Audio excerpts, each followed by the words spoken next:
तो बहुपद को समझने से पहले हम कुछ बेसिक्स को समझ लेते हैं।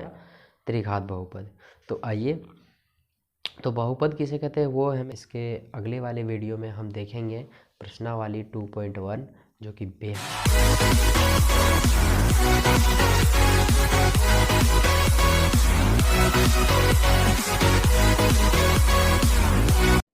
हेलो नमस्कार बच्चों, स्वागत है आपका फ्री ऑनलाइन एकेडमी पे। और अब हम देखेंगे कक्षा 10वीं का NCERT गणित का चैप्टर 2, जो कि है बहुपद। तो बहुपद को समझने से पहले हम कुछ बेसिक्स को समझ लेते हैं और बुक के फ्रंट में जो दिया गया है वो हम समझ लेते हैं। तो यहाँ पे इस वीडियो में हम थोड़ा सा बेसिक के बारे में बात करेंगे। उसके बाद अगर इसमें टाइम ओवर नहीं होता है तो कुछ क्वेश्चंस भी करेंगे, और अगर टाइम ओवर हो जाता तो फिर अगली वीडियो में करेंगे। तो मेरा प्रॉपरली ध्यान बेसिक पे रहेगा, क्योंकि कोई भी चैप्टर अगर आप पढ़ते हैं तो सबसे पहले बेसिक अगर आपका क्लियर नहीं है तो फिर चैप्टर पढ़ने से कोई फ़ायदा नहीं है। इसलिए मैं आपसे रिक्वेस्ट करता हूं कि जब भी आप चैप्टर को पढ़ें तो एक बार भूमिका को, कुछ स्ट्रक्चर्स को, उदाहरण को पढ़ेंगे। यहाँ पे देखिए मैंने पेंसिल से अंडरलाइंस किए हैं, ये सब इम्पोर्टेंट पॉइंट्स होते हैं, है ना। तो अभी सारे के सारे हम करवाएंगे, आपको बुक पढ़ने की ज़रूरत नहीं है।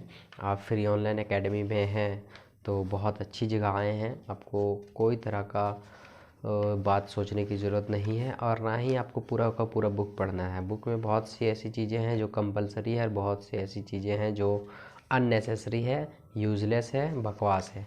तो सबको अगर पढ़ने जाएंगे तो पूरा का पूरा समय जो है सो उसी में चला जाएगा।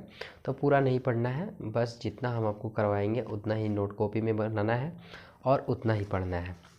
तो आइए कुछ बेसिक की ओर और हम समझते हैं बेसिक के साथ साथ कि बहुपद किसे कहते हैं, बहुपद कितने प्रकार के होते हैं। तो सबसे पहले हम बहुपद समझ लेते हैं। देखिए, कोई भी अगर समीकरण इस प्रकार के फॉर्म में हो, 2x + 3 या 2x² + 7 या 2x³ + 8 एट्सेट्रा, मतलब कुछ भी, तो ये सब क्या कहलाते हैं, बहुपद कहलाते हैं। ठीक है, लेकिन बहुपद जो है सो सबके अलग अलग नाम है। तो जो भी समीकरण, जो भी संख्याएं समीकरण के फॉर्म में, चर अचर के फॉर्म में हो, उसे हम लोग बहुपद कहते हैं। कुछ इस प्रकार से बहुपद रहते हैं। अब देखिए, बहुपद जो है सो 2-3 प्रकार के होते हैं, 3 प्रकार के होते हैं मोस्टली। पहला रैखिक बहुपद, दूसरा द्विघात बहुपद और तीसरा त्रिघात बहुपद। तो आइए, तो बहुपद किसे कहते हैं वो हमें काम नहीं है, और उसके बारे में हमें जानना भी नहीं है डिटेल में। बस ये जानिए कि ये जो समीकरण आपको दिख रहे हैं यही सब बहुपद है। बहुपद जो है सो 3 प्रकार के होते हैं। पहला रैखिक बहुपद, दूसरा द्विघात बहुपद और तीसरा त्रिघात बहुपद। तो आइए हम एक एक करके सबको समझते हैं बारीकी से। तो यहाँ पर जैसा कि आप देख पा रहे हैं, आपको कुछ परिभाषाएं दिख रही हैं बहुपद का। यहाँ पे पहला जो परिभाषा है वो है रैखिक बहुपद का परिभाषा है, तो जिसे समझना बेहद ही आसान है। देखिए, रैखिक बहुपद, घात 1 के बहुपद को रैखिक बहुपद कहते हैं। ठीक है, घात है क्या? देखिए, घात का मतलब अगर कोई संख्या है चर अचर के रूप में, ऐसे इसका देखिए, ये जो माथे पे 2 है ना, जिसे पावर कहते हैं इंग्लिश में, इसी का नाम है घात।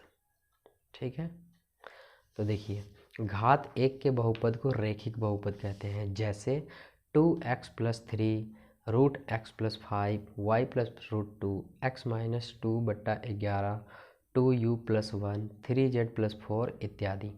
तो यहाँ पे आपको ऐसा समझना है कि देख लीजिए, घात जो है सो 1 है, तो इसका घात जो है ना, घात हमेशा अचर चर फॉर्म में होता है ना, चर में। तो देखिए, यहाँ पे 1 छिपा हुआ है, यहाँ पे भी 1 छिपा हुआ है, यहाँ पे भी 1 छिपा हुआ है। 1 जो है सो पावर में होता है लेकिन दिखाई देता नहीं है, वो छिपा हुआ रहता है। और जिस किसी चर और अचर फॉर्म में पावर 1 हो उसे हम लोग रैखिक बहुपद या रैखिक समीकरण कहते हैं। यहाँ पे हम पढ़ रहे हैं बहुपद, इसलिए रैखिक बहुपद कहेंगे। आशा करते हैं रैखिक बहुपद आपको समझ आया होगा। अगर नहीं आया है तो आप थोड़ा इंतज़ार कीजिए, जब द्विघात बहुपद आपको दिखाएंगे तो आपको पूरा बेसिक कंसेप्ट क्लियर हो जाएगा। देखिए दूसरा पॉइंट, दूसरा जो पॉइंट है हमारा वो है द्विघात बहुपद किसे कहते हैं। तो घात 2 के बहुपद को द्विघात बहुपद कहते हैं। जैसे देखिए 2x, घात कितना है 2 है, 2x² + 2, फिर यहाँ पे घात देखिए कितना है 2 है, x² -4√2, 2x², देखिए 2 -x² + √3x, फिर यहाँ देखिए 2u, x के जगह पे क्या है u है, u y z x v w कुछ भी रहे उससे मतलब हमें नहीं है, बस हमें देखना है कि घात क्या है। अगर घात 2 है तो द्विघात, घात 1 है तो रैखिक। ठीक है, अब देखिए कोई भी समीकरण हो कैसा भी, हमको कोई मतलब नहीं है, आपको सिर्फ पावर देखना है, घात देखना है। घात 2 है तो द्विघात हो गया और 1 रहे तो रैखिक हो गया। तो यहाँ भी देखिए, यहाँ भी क्या है 2 है घात, देखिए 4z² 2 है +1/7, कुछ भी समीकरण रहे उससे मतलब नहीं है, बस आपको घात देखना है कि घात क्या है। घात अगर 2 है तो वो द्विघात समीकरण हो गया। क्लियर। वीडियो को पॉज कीजिएगा और उतारते चलिएगा, उसके बाद इत्यादि और भी ऐसे एग्जाम्पल हो सकते हैं। क्लियर हो गया अरे सर ये सब तो आसानी से क्लियर हो रहा है, कैसे समझ में नहीं आएगा। चलिए अच्छी बात है, क्लियर हो रहा है तो अच्छी बात है। चलिए हम चलते हैं तीसरा पॉइंट की ओर। तीसरा पॉइंट और ही आसान है, और भी ज़्यादा आसान है। देखिए तीसरा पॉइंट है त्रिघात बहुपद। त्रिघात बहुपद किसे कहते हैं वो समझिए। घात 3 के बहुपद को त्रिघात बहुपद कहते हैं। मतलब ये कि जिसके माथे पे 3 हो वो त्रिघात बहुपद हो जाएगा। जैसे 2x³ + 4x + 3, समीकरण कितना लंबा चौड़ा उससे मतलब नहीं, आपको सिर्फ घात देखना है। फिर यहाँ पर भी देखिए, यहाँ इतना लंबा समीकरण, यहाँ इतना छोटा समीकरण, x³ -4, ये भी क्या है त्रिघात बहुपद है। यहाँ देखिए 3 - 2x² + x³। अब देखिए यहाँ पे क्या है, पावर में 2 भी है और 3 भी है, तो यहाँ पे ना सबसे जो बड़ी घात होती है ना उसका नाम रहता है, उसका वैल्यू होता है। देखिए आखिर अपनी दुनिया में भी देखेंगे तो जिसका सबसे बड़ा नाम है वही सबसे आगे है। इसीलिए इसमें देखिए दोनों है तो, लेकिन बड़ा कौन है, ये है, 3 बड़ा है तो ये त्रिघात कहलाएगा। आप ऐसा ना हो कि इस 2 को देखेंगे द्विघात कह देंगे, नहीं। हाँ ये 3 अगर नहीं रहता तो द्विघात हो जाता, लेकिन यहाँ 2 है और 3 है तो दोनों में बड़ा कौन है 3, इसलिए ये त्रिघात कहलाएगा। फिर उसी तरह यहाँ पर देखिए 3x³ - 2x² - 1, कहीं भी हो बड़ा है 3 इसलिए फिर त्रिघात कहलाएगा। फिर यहाँ पर देखिए 4 - 2x + 7y³, तो ये भी क्या कहलाएगा त्रिघात कहलाएगा, त्रिघात कहलाएगा। बात आया समझ में। तो वीडियो को रोकिए और इसे नोट कर लीजिए।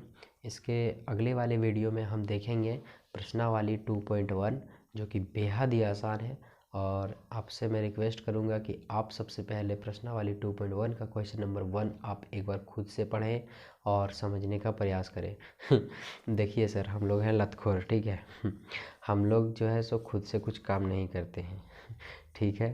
तो अगले वीडियो का इंतज़ार कीजिए, नेक्स्ट पार्ट का इंतज़ार कीजिए, मैं आपको बताऊंगा। फ्री ऑनलाइन एकेडमी आपको बताएगा, फ्री ऑनलाइन एकेडमी आपके साथ है। और आपसे एक रिक्वेस्ट है कि इस लॉकडाउन भरी दुनिया में, कोरोना वायरस के इस महामारी में आप हमारा साथ दीजिए, सपोर्ट कीजिए, हम आपके साथ हैं। फ्री ऑनलाइन एकेडमी आपको ऑनलाइन शिक्षा देगी, आप ऑनलाइन शिक्षा ग्रहण कीजिए और अपना पढ़ाई जारी रखिए। तो मिलते हैं अगले वीडियो में, तब तक के लिए thank you and bye bye.